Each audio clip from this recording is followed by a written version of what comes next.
संजय राऊत कधी कारसेवेला होते का, शिलापूजनला होते का? खरं तर संजय राऊत यांना सार्वजनिक ठिकाणी उभं करून त्यांची अदालत घ्यायला लागेल, कारण त्यांनी राम मंदिराच्या विषयात त्या आंदोलनाच्या वेळेला जे लिखाण केलं ती पुस्तिका सुद्धा आता अवेलेबल आहे आणि त्यांना हे सगळे दिवस हे वाईट मनाचे सन्नाटा करणारे वाटत होते। संजय राऊत राम वर्गणीची चेष्टा केली आहे, राम जन्मभूमीच्या जागेवरच्या विवादाला फोडणी दिली आहे आणि म्हणून राम मंदिर आणि राम भक्तांची कुचेष्टा संजय राऊत यांनी केलेत। ते राम भक्तांचे पापी आहेत आणि संजय राऊतांना बोलायचा अधिकार नाही। उद्या विधानसभा अध्यक्षांनी राहुल नार्वेकरांनी जे निर्णय घेतले त्याच्या विरोधात उद्या ठाकरे गटाची महापत्रकार परिषद होते। उद्धव ठाकरे आणि म्हणजे पत्रकार आणि महापत्रकार म्हणजे काय असतं? उगाच काहीतरी बालिशपणा करायचा, पत्रकार परिषदेला महापत्रकार परिषद म्हणायचं, हा बालिशपणा आहे उभाटा सेनेचा। तो बालिशपणा त्यांना लखलाप लागतो। मातोश्रीच्या बाहेर जे आहे ते एक धमकीचा फोन आलेला होता उद्धव ठाकरेंची जी मातोश्री आहे, तर आता संजय राऊत म्हणतात की ठाकरेंची सुरक्षा जी आहे ती केंद्र सरकारची आहे, केंद्र सरकारने बघावं असे धमकीचे फोन येत आहेत। इथलं सरकार धमकी कोणीच कोणाला देऊ नये, कायदा कोणीच कोणाचा हातात घेऊ नये, सर्वांना सुरक्षा ही मिळालीच पाहिजे आणि या बाबतीमध्ये केंद्र किंवा राज्य सरकार योग्य ती भूमिका घेईल। दक्षिण मुंबईवरचा दावा जो आहे तो आता भाजपला सोडावा लागेल अशी चर्चा सुरू झाली, कारण मिलिंद मी देवरा चर्चेवर काही उत्तर देत नाही, मिलिंद देवरा स्पेक्युलेशनवर मी चर्चा करत नाही।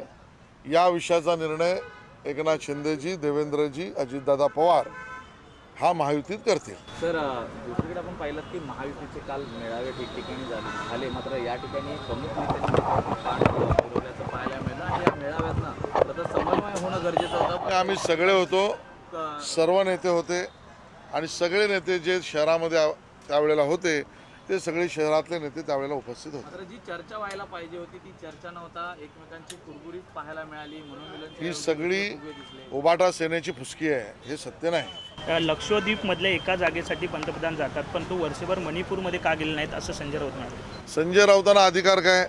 ते मालवणला तरी कधी गेले आहेत काय? ते मणिपूरची चर्चा करतील?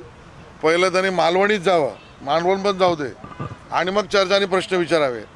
त्यामुळे पहिली तर ते कुठली प्रेस घेतील त्यावेळेला मी गांजा चिलीम न उडता आलो याचं सर्टिफिकेट द्यावं आणि मग प्रश्न उपस्थित करावे। राम मंदिराचा विषय हा चर्चेत आहे आणि कारसेवकांच्या सत्कारावरनं चढाओढ सुरू असताना दुसरीकडे त्यांना राम मंदिराचं निमंत्रण नसल्यामुळे कुठेतरी नाराजी कारसेवकांमध्ये आहे, त्याकडे मला वाटतं आवश्यक सर्व कारसेवक आणि हिंदू समाज, राम भक्त हे खुश आहेत।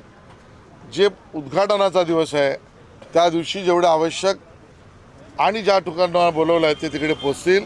बाकी भगवान राम तर आमच्या सगळ्यांच्या मनातच आहे। फडणवीसांकडे पूर्ण उपमुख्यमंत्री पद नाही, कारण वाटेकरी अजितदादा आहेत असंही राऊतांनी म्हटलं। राऊतांकडे संपादक तरी पूर्ण पद आहे का?